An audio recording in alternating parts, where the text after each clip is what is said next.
wonderful issue and scene for us to get our hands stuck into. Soil, this giver of life and receiver of death, this complex dynamic mix of organic and inorganic materials covering so much of the Earth's surface, also proved to be an excellent source of interesting and imaginative poems and artwork. And we'd like to thank everyone who submitted and who made choosing these poems in the issue such a difficult decision. So selecting poems is generally both a fast and slow process. Sometimes a poem can jump out at us. You just know it's right for the issue. At other times, it can be more of a weighing up one against the other, especially if they're addressing similar content. And all three of us get involved in the selection process, and we don't always agree. So we have to argue our case. And so far, we haven't come to blows. And in the end, we all come around to agreeing on our list. And then, of course, there's the ordering. And we are all thrilled with our final selection. We feel they sit very well together and make excellent reading. And it's an honor to be trusted with your creativity. And they're beautifully interspersed with illustrations by Sultana Raza, Luca, Mary Howlett, Roger Camp, and the late Roger Blaw estate. So thanks to all our artists and poets. We're also very proud of our robust reviews section and do our best to cover as wide a selection as possible of exciting new titles with each issue. In addition, we always run an interview, and with this issue, as you might have seen if you've been reading, reading your copy. It's the brilliant poet Jacob Sam-LaRose, who established and leads many community poetry projects, particularly for emerging poets, such as the Barbican Young Poets. And not forgetting the essay and personal view and things like that. So enjoy it, read it, buy a copy, and if you can, take out a subscription. We all do it as a labour of love and are totally unfunded. And as I say, I can't wave a copy at you right now because my friend is enjoying it too much. So without further ado, I'm going to introduce our first four readers in blocks of two. I'm going to start with Sarah Doyle, whose stunning poem is The Groundbreaking Women of Kew. Sarah is a poet, workshop leader, feedback writer and mentor. The Pre-Raphaelite Society's poet in residence, she's widely published and has won many poetry competitions and been placed in several more. Sarah's second pamphlet, Mother Songs, was published by V Press in 2023. Sarah is going to be followed by Di Slaney, whose poignant poem Hard Graft is on page 15. Di runs the Manor Farm Charitable Trust and Candlestick Press. She was the winner of the 2022 Plough Poetry Prize, and her poems have been on BBC Radio 4, widely published and highly commended in the Forward and Bridport Prizes. She has two collections with Valley Press, Reward for Winter and Herd Queen. So let's hear first from Sarah Doyle, followed by Di Slaney. Thank you so much, Mary. It's wonderful to be here, and it really is a beautiful magazine in which to appear. I'm really honoured. Thank you so much. They gardened in bloomers, the newspapers said. Punch magazine. The groundbreaking women of Kew. For Gertrude and Alice, Eleanor and Annie. The year is 1896. Time's wheel hastens as the century turns. Seeds of change are born on the air. No exotic mix, but bloomers of wool, the colour of earth, a robust weaving, wrought for kneeling on grounds and the wiping of hands. Imagine their fingers needling soil, soft clumps crumbling between palms, readied for growth. Knuckles grooved with grime, arms made strong by the wielding of shovel and fork. These were waistcoated women, jacketed women, hair twisted into bulbs and capped under tweed. No need to curtsy or sew, to play piano. Why sing of flowers when you can speak of plants? Why stitch a sampler when you can sew entire beds, embroidering the ground with yellow knots, threads alive with green? Leave the hothouse specimens to blossom beneath glass. Satin slippers have no purchase here. Leather-booted footprints dissolve in rain, but a woman with a spade grows more things than are seen. Tunneling the loam, roots take hold. Seedlings emerge, unfold, claim a stake that will not be shaken by winds, nor lost to frost. Tender stems, nurtured and propagated, self-seed, reach skywards, maturing to legacy, tilled by Gertrude and Alice, Eleanor and Annie. Thank you.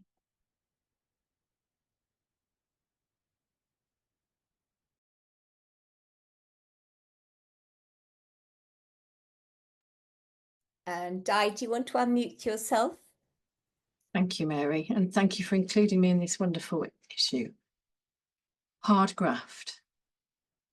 As I look down the field to where you're rebuilding the hen enclosure, all I can think is, my God, how hard you work. Relentless, persistent, fixed to task without distraction. And this is what I admire about you most. The thing I saw first when we worked together, before you were my person, before you were my someone who mattered. Although you were always someone who mattered to a lot of people, and I had to stand in line, inch my way up that queue to graft myself to the top. You don't see me watching, think I take your sweat for granted, and we squabble all the time about this. But I look at your concentration, the screws between your lips, your knees, unprotected, pressing into stony soil, against doctor's advice not to spend too long down there. New plastic joints, as unforgiving as the hen who pecks your soles, saying, hurry up, get it finished, winter's coming. We talked about our winter coming from the outset, how it might be for the one left behind, always assuming it would be me, presuming youth would triumph, and how very daft now it was to have thought that. Me with all these sudden frailties, and you, age-strong, hotly determined, your feet in mucky, steel-capped boots, firmly planted on the earth. Thank you. Thank you so much, Di and Sarah. Di's poem opens the issue, and those are beautiful readings. There's something very special about hearing the readings of poems in the poet's own voice. So thank you for that.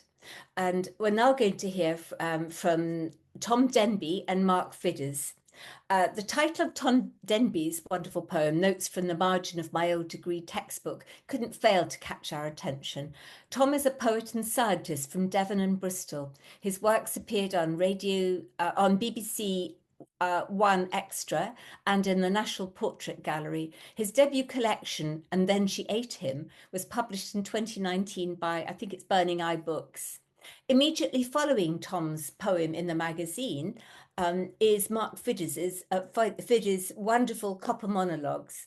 Mark's work has been recently published in Shearsman Magazine, Southward, London Magazine, and the Irish Times. Winner of last year's Ledbury Poetry Prize, Mark lives and writes in the Middle East. His last collection, Other Saints Are Available, was published by Live Canon. So now let's hear Tom Denby, followed by Mark Fidders. Thank you, Mary. And can I just say it's a real privilege to be in this issue. It's also quite fortuitous. I have a PhD in plant roots and soil. And so it's the first poem. It was a really good excuse to write a poem about soil, having not done so for ages. So thank you. This poem is Notes from the Margins of My Old Degree Textbook.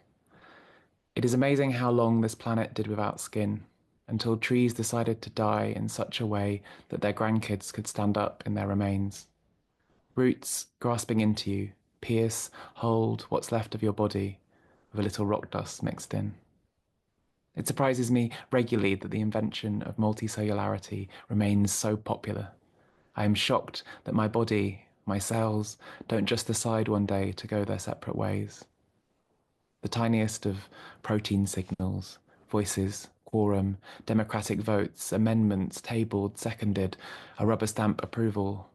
Mid-conversation, I dissolve into something all over the cafe floor. A kind of freedom is found. Not the best place for it, though, nor the time. It's ages since these cells have been so single, spreading out on the concrete. We should have done it in the park, they yell to each other with the tiniest of protein signals. Think of the thick black humus. Good feeding. The barista sprays bleach on the floor. Bits of us, me, them, survive in cracks. Third one this week. She isn't surprised. Have you been watching the news recently? Note to self, reread The Selfish Gene. Play the audiobook with the bass turned up. Remind them we share DNA. It'll be worth it in the long run. Don't mention the not having kids bit. Don't give them any reason.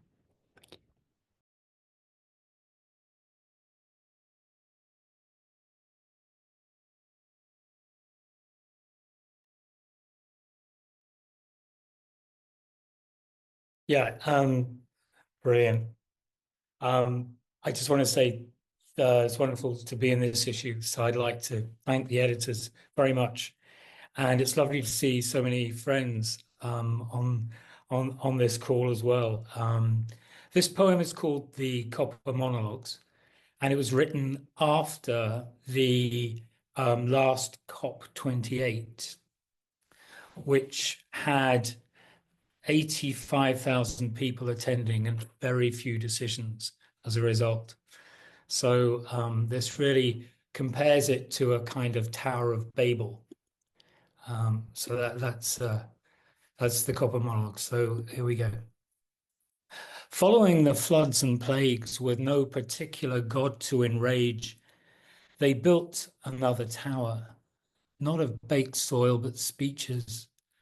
Stainless steel hyperbole with tungsten-coated promises, spanned chrome encomiums, gilded petroleum pledges from the finest orators and sages, plated arc-welded balderdash. Some spoke simple words of coal, others sermonized in rare earth to accolades of titanium. For every copper monologue came a polyethylene riposte. Before voting to mine and scrape and pump with love in their drills, the more they nickeled on, the more silence choked the plains.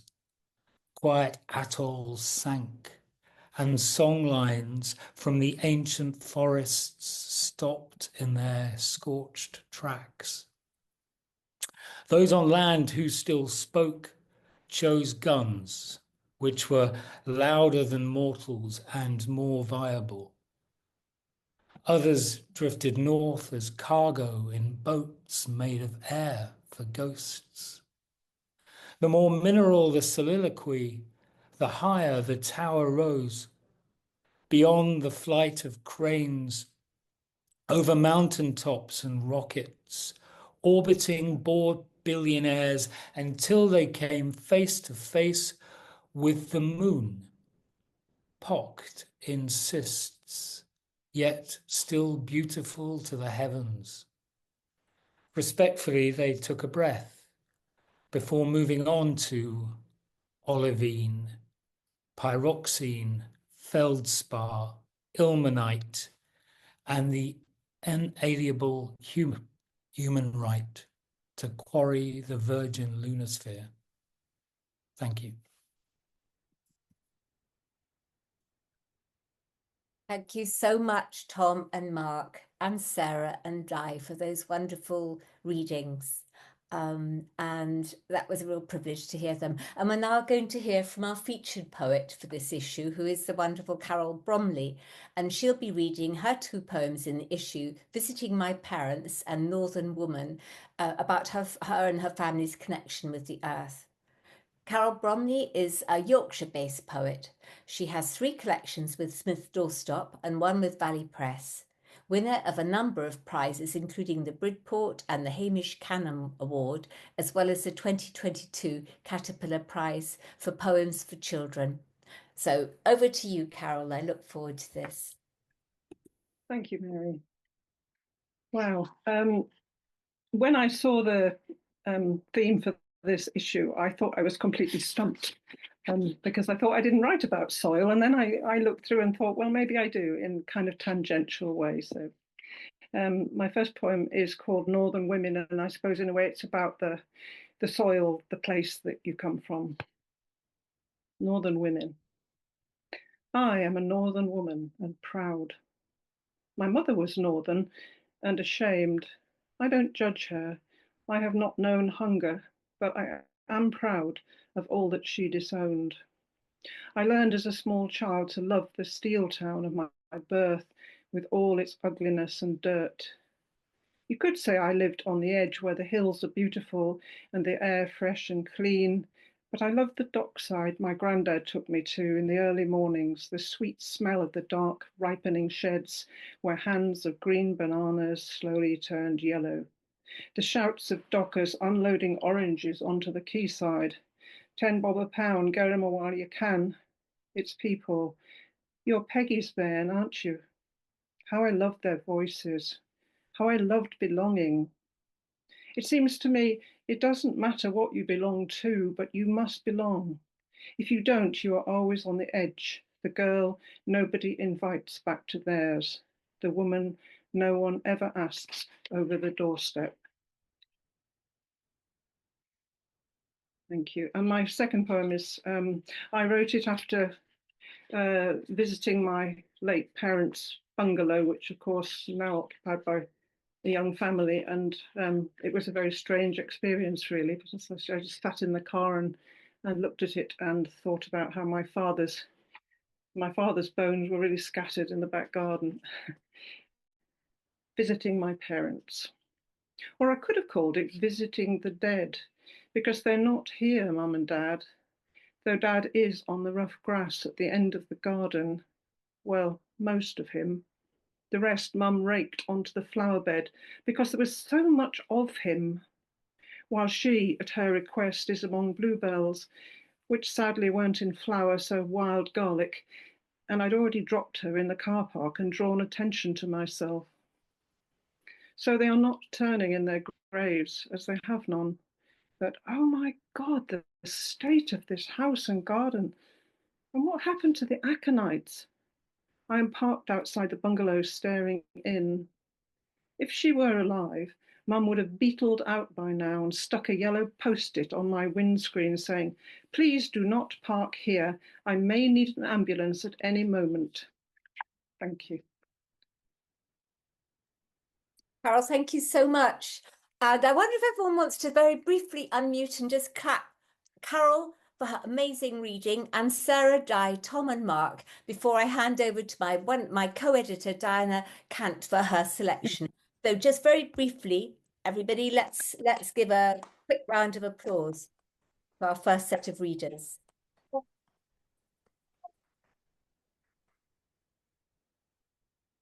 Lovely. Well, thank you, everybody. It's as Mary was saying, it's just fascinating being an editor and waiting to receive. You never know what you're going to receive. And as you were saying, Carol, some of the submissions, as I think you'll see this evening, are tangential. You never know what direction poets are going to take the theme off in. So that is something that is absolutely fascinating.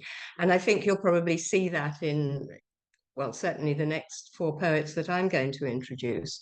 So first of all, I'm introducing Eve Ellis and Inoni Thomas.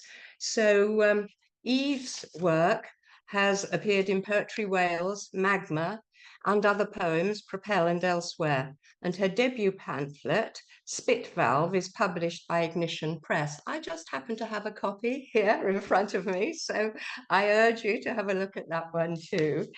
And she is going to be followed by Inoni Thomas. So Inoni is a poet, psychotherapist, and chocolate maker. She holds an MA in writing poetry from the Poetry School London and Newcastle University.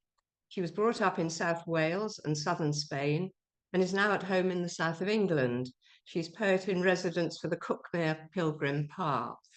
So, first of all, we're going to hear Eve read her rather wonderful poem called The Griefs. Eve. Oh my goodness. Thank you so much, Diana. And thank you to Alchemy Spoon for including my poem in this beautiful issue. And I'm next to one of these beautiful pieces of artwork by David Bloor. The Griefs. This morning, I take my griefs to the garden, lay them down by the patch of soil I'm preparing. By preparing, I mean sweeping aside boggy leaves. The soil here is full of mysteries, fragments of shattered car headlights, jewels from a child's tiara. What's left of my griefs wait patiently, the frondy hair on their severed heads still delicate and green. They tell me with their no mouths they're excited to have bodies again. I'm hurrying, I say as I bed down my row of griefs. Then I sit back in the grass, wipe their peppery oil from my fingers. The sun is warm on my back, and the jay who killed the robin babies is chattering from a tree. I try not to remember those pecked little packets of feathers.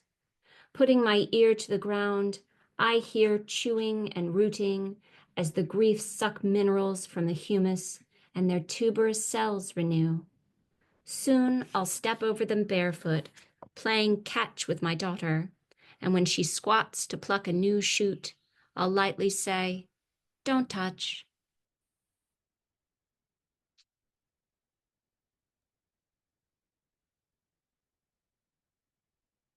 Thank you, Diana. That was great. And this issue is just, it's beautiful. It's lovely to hold. It's beautiful to read. It's great. Thank you very much for including me. My poem is called Destruction Layers. Our tour guide says, if we dug up Amsterdam, we'd find a layer of bicycles. 18,000 each year are dredged from canals, from bogland silt. Our tour guide says excavations of strata often show evidence of catastrophic events, presence of widespread fire, mass murder, burial of valuables. Sudden changes in pottery styles and artifacts can indicate collapse of a state. I notice how young she is. Our tour guide tells us she's at home now in Amsterdam, likes to tell stories about bicycles. She used one to escape when she was 7. Our tour guide says after wars and their atrocities, victors move on, take everything but the bones. Our tour guide says she likes that archaeologists call what's above the destruction layer the upper horizon. Our tour guide says earth and bicycles unite us.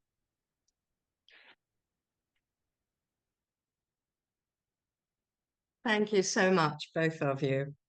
And now I'm going to introduce the next two poets, who are Ilse Pedler and Christina Moran. So Ilse Pedler won the Dyslexia pamphlet competition in 2015, and her first collection, Auscultation, which was a new word on me, I had to look that one up, was published by Seren in 2021. She lives in Cumbria and works part-time as a veterinary surgeon. And Christina Moran wrote for about 5 years in the early 1990s and was published in the Echo Room, the Frogmore Papers, Poetry Durham, Fat Chance, Poetry Nottingham, Spokes, the Rialto. And on resuming writing, in 2021, she was highly commended. And in 2023, the Dyslexia pamphlet, I beg your pardon. Resuming writing in 2021, she was highly commended in 2023, the Dyslexia pamphlet competition, and had poems in the Alchemy Spoon and Wild Seas, Wilder Cities. So, Ilse, if you'd like to start us off, please. Thank you, and thanks for such a wonderful edition of Alchemy Spoon. It's a brilliant one. My poem's Carnations. We were looking at photos of when we were 18, and here I am at the edge of the frame of an old 1970s Polaroid, laughing and reaching towards the person taking the photo. long hair half covering my face, sun-browned skin. How happy I looked, how free. It must have been that summer on the border, the life I'd left at home on pause. The sky is blue and there's a breeze blowing my hair. I don't remember there ever being a breeze, just hours of hot sun and rising early to hoe between rows of carnations, the drying cracks of their stems like distant gunfire under the Palestine sun.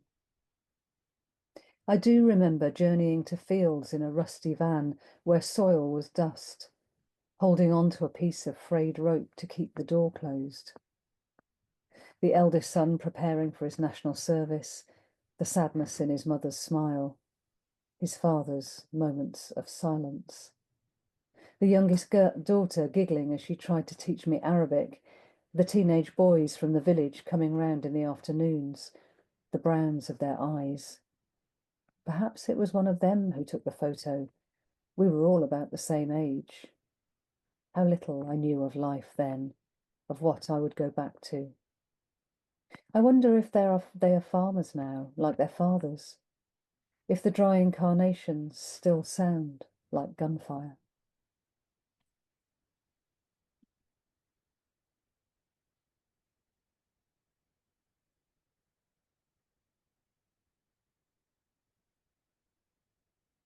Christina, if you'd like to go ahead now.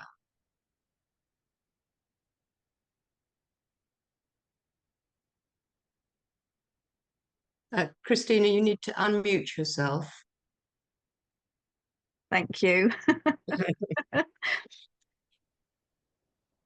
Okay. Can you see me okay? Go ahead. Right, yes, thank that's you. fine. Go ahead. When I saw the theme for this edition, for which thank you very much for including me, I was in a contrary mood, I think. And I decided I'd look into the night soil industry of Victorian England. So I hope you've eaten. Night soil music. Don't pity me. It's not such a bad job.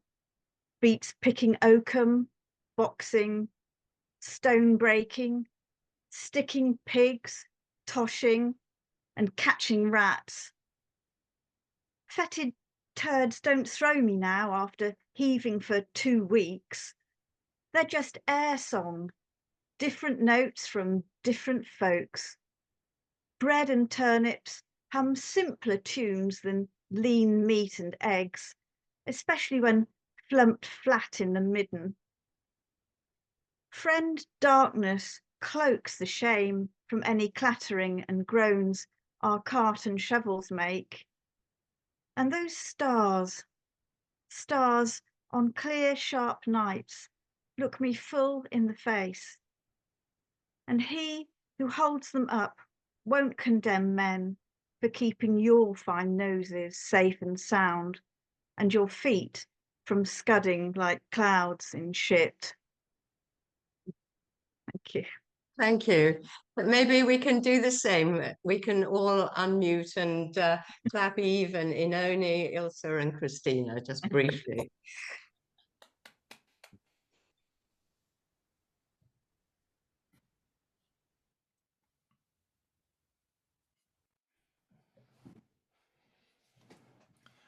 Okay, thanks, Diana, and all those poets so far I've read.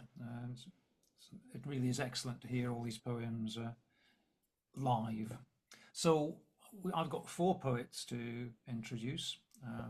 The first 2 are Lizzie Balaga. Lizzie was the winner in Ireland's 2024 Fingal Poetry Festival competition and the 2022 Poetry on the Lake. She studied in England, Ireland, and America, and has worked in education and publishing. And her poems have appeared in print and online throughout the English-speaking world.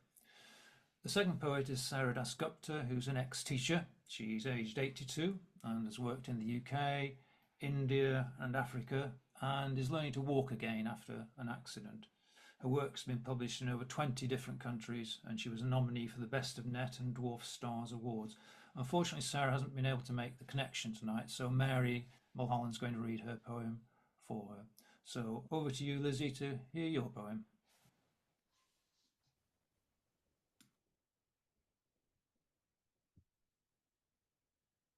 Can you hear me? I've unmuted. Yep, okay. Withypool is just about 20 or 30 miles from where I am now, in the middle of Exmoor. And my poem is called Withypool Gathering. Below a circle of stones made vague by heather, sandstone and slate stone wedged in a Bronze Age hillside, below the sliding weight of history and geology, horses. Horses with coats the colour of peat bog or burnished copper, muzzles and manes flecked with gold, wind-whipped and whinnying, even in cloud shadow, bay and fox red. They canter the common, chase down wet hollows, wade deep and wallow. Slosh of mares across mudstone, rush of foals afraid of voices. Wild dash down gullies through swirls of the shallows. They scatter, hurtle the coombe. A tumult of hooves splashing through Pennycombe water and barl. So goes the roundup in autumn's main gathering. Farmers on horseback career over sludge, over slurry, over slipping soil banks to funnel the animals home to the valley, back to Withypool for breeding, stallion and mare, back for the sheltering in winter of foals.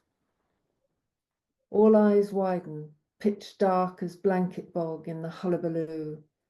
October coats sweat-stained, streaked with loam and iron pan, with mire-rich water. Nowhere to run. Soon penned in the valley, they flinch, shake with fear at the touch of human hands. For centuries, worn stones have watched, indifferent, and still they stare on.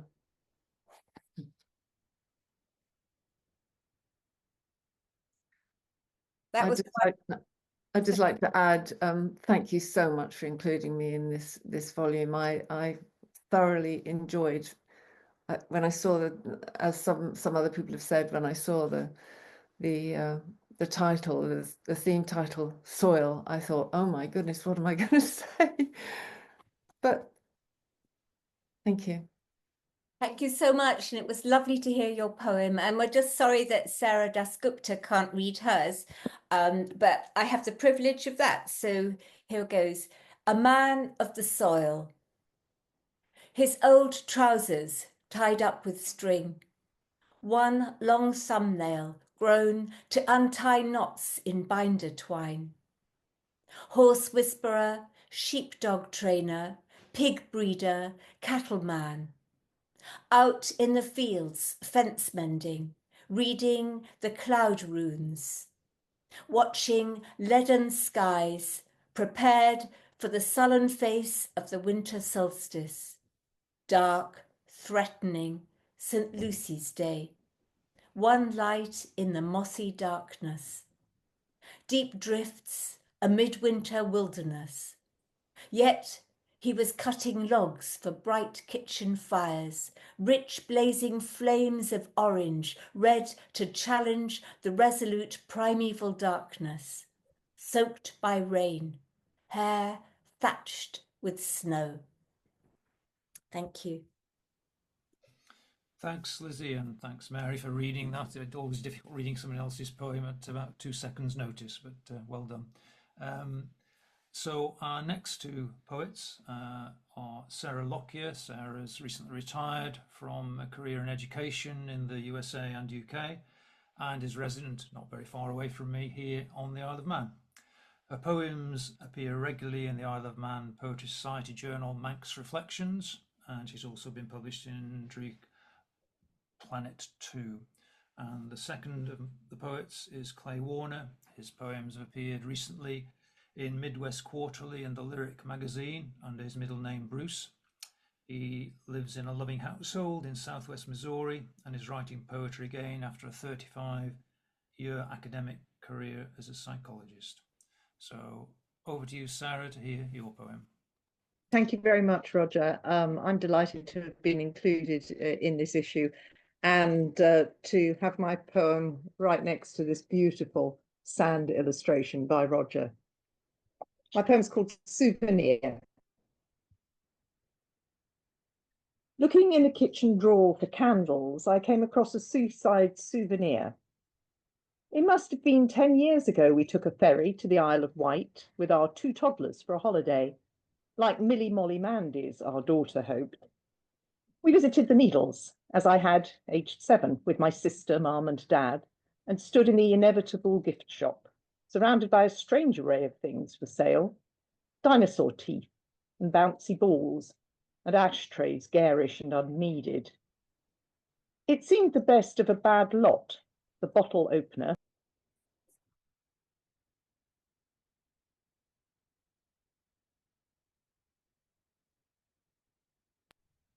Sorry, did I go mute there for a moment? We visited the Needles, as I had, aged 7, with my sister, mum and dad, and stood in the inevitable gift shop, surrounded by a strange array of things for sale: dinosaur teeth and bouncy balls, and ashtrays garish and unneeded.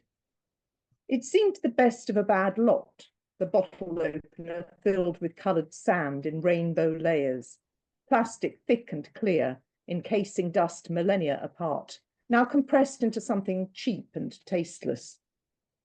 I was surprised it moved with us, not once but several times, packed solemnly alongside costly crystal and that owl without a beak our son made at his nursery school.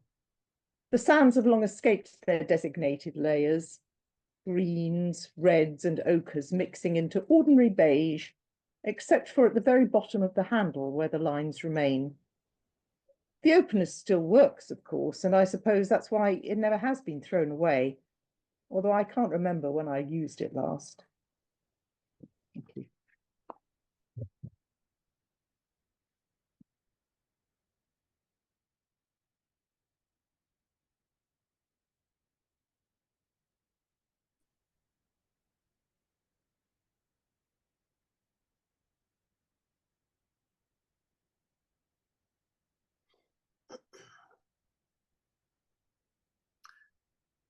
All right, thank you very much for inviting me to read my poem. I'm honored to have it among the poems of so many accomplished poets. It's called The Last Day of Summer. This is where we face ourselves, in the space between water and sky, in the time between seasons, in the pause between words. All we have ever known is each inhalation, each moment, as a comma followed by what is next. Though we understand that the end will not return to the beginning, what has risen will rest, and what has been lost will not return, we can never seem to apprehend that awful void beyond our narrow aperture of light. We want these waves to tumble in forever, to feel the lift of just one more swell, never to surrender our elements to the earth.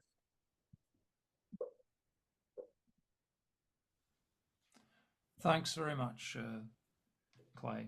And shall we again unmute and just have some audible applause for those poets?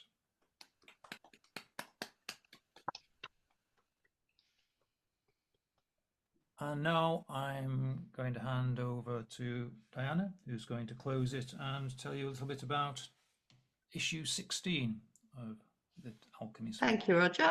That's fine. Well, I mean, I'm sure, like me, you're impressed by the variety of soils that have come our way this evening. And having spent the day myself dabbling around in the soil, planting a new lavender hedge, it's very nice to come out and see soil from different directions. So thank you, everybody. So it falls to me also to introduce the theme for the next issue, the 16th issue, which is going to be food.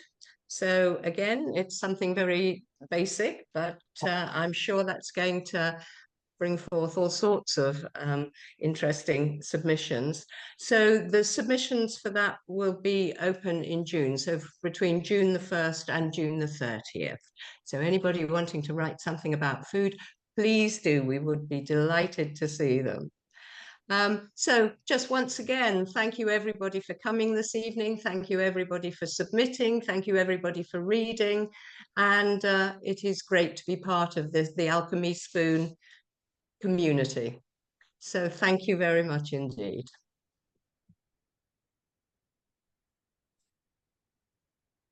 Shall we all unmute and do a final round of applause?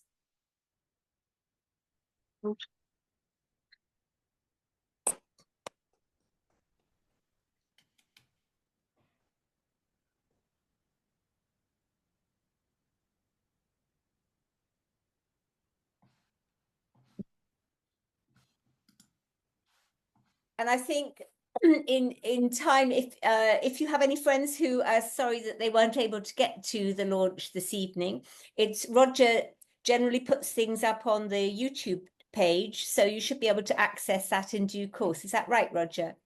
It is indeed. It'll be up on YouTube, and there'll be a link from the Alchemy Spoon website page directly to it. Yep. Brilliant. Thank you all so much for coming. Thank you. Bye. Safe home. Thank you. Bye. Bye all. Thanks. Bye-bye. Bye-bye. Bye.